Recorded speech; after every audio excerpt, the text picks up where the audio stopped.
My next question is nerdy kind of for me, as most of my questions are, but this one in particular, as I was reading The Eye of Zeus, I noticed that you keep your paragraphs short, you keep your chapters short, you keep even your sentences short. There were several sentences where I thought, if this were another writer, those would be compound sentences, there'd be Oxford commas all through here, and you're not doing that. You keep it short, you keep it focused, there's lots of white space on the page, it reads fast, your chapters end on cliffhangers.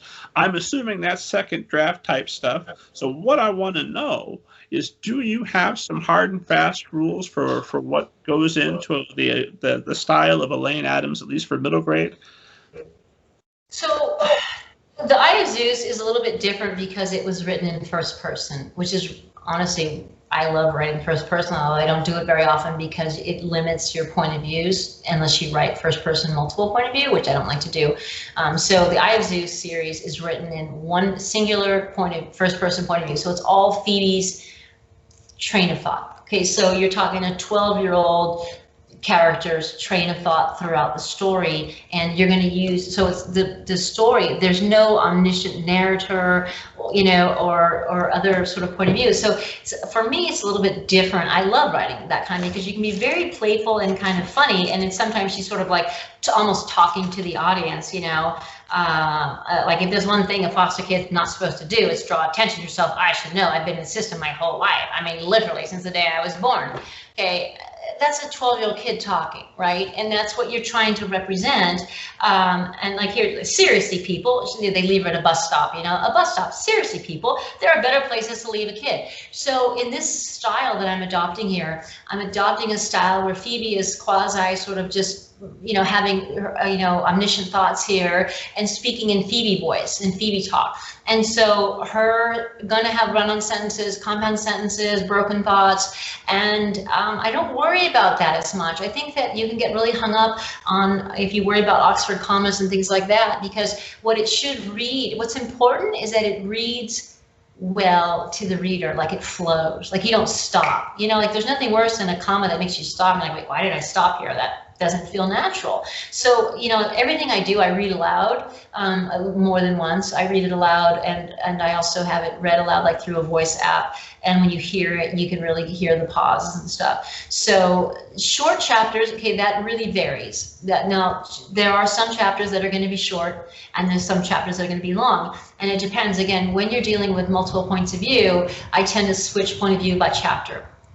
Very rarely will I switch the point of view within the chapter. It's easily done, but I tend to tell one chapter by one point of view. And so a chapter might have only 2 pages, and it's for kids, especially when you're writing for kids, young kids, you know, they need that break, and they need to, you know, when you have frequent breaks and like they can stop frequently, their attention span isn't that long. So you're giving them an opportunity to get through something and like, okay, this is a natural place for me to take a break, you know, and rest my eyes for a minute or take a break, put the book down. So I don't have hard and fast rules. And sometimes what happens is later on in the book, you're going to see the chapters get longer because what happens is when you're in the middle of action, you don't want to stop.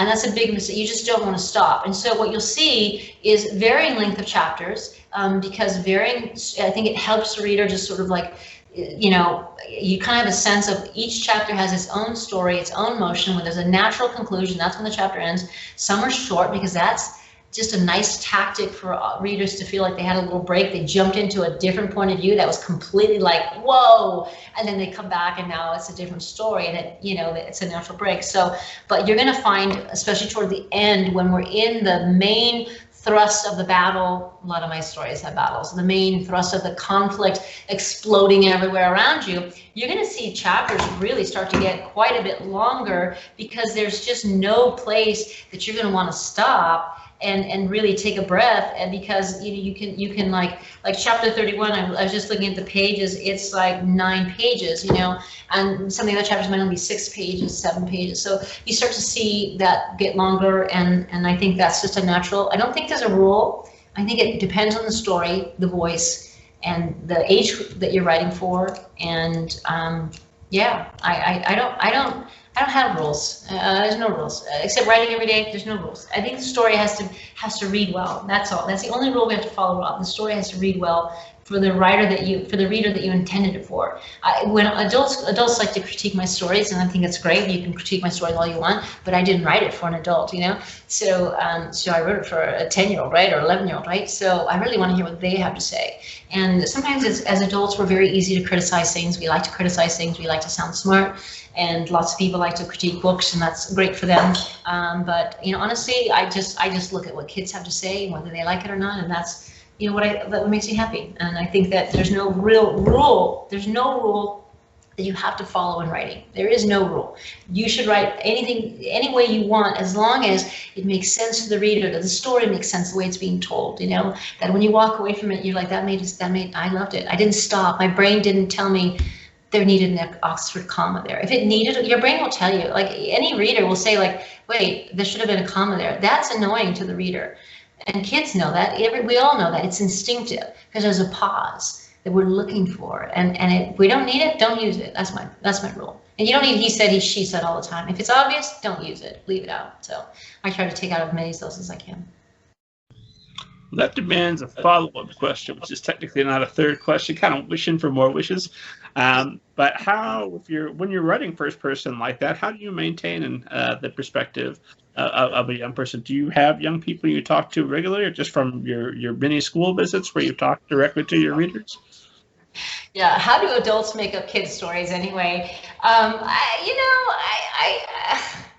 I think it's more that the personality just sort of takes root in your mind. I definitely spend a lot of time with young people, and I talk to a lot of young people, and I do a lot of research. I try to find, it's hard to find like middle grade slang or something like that. That's, it's PG, that's safe to use in a book. You're trying to find the dance. There's a certain dance. It was a dance craze. One of my characters did this like swish dance. I can't remember what it's called now. And it was like, one of the readers was like, "You're kidding me. I thought this character was really cool till they did that dance." And I was like, okay, perfect. You can see how old I am. It's like it's really hard to keep up with kids and TikTok and all those kinds of things, and so a lot of ways, you tend to keep as much of that out as you can, and keep this focus on the story, and the action of the story, and putting kids through things, that are just natural for them to react to, and friendships and struggles that kids have, and keeping it real, so I don't know if that's answered your question, but I think we just make it. I think adults just make it up. We do our best to make it sound like what a kid would sound like. I was significantly impressed. It was I wouldn't have surprised me if you had a young person right there with you, telling you how to write some of those phrases, because I assume you nailed it. But of course, it's been a while since I was that age. Yeah, exactly right.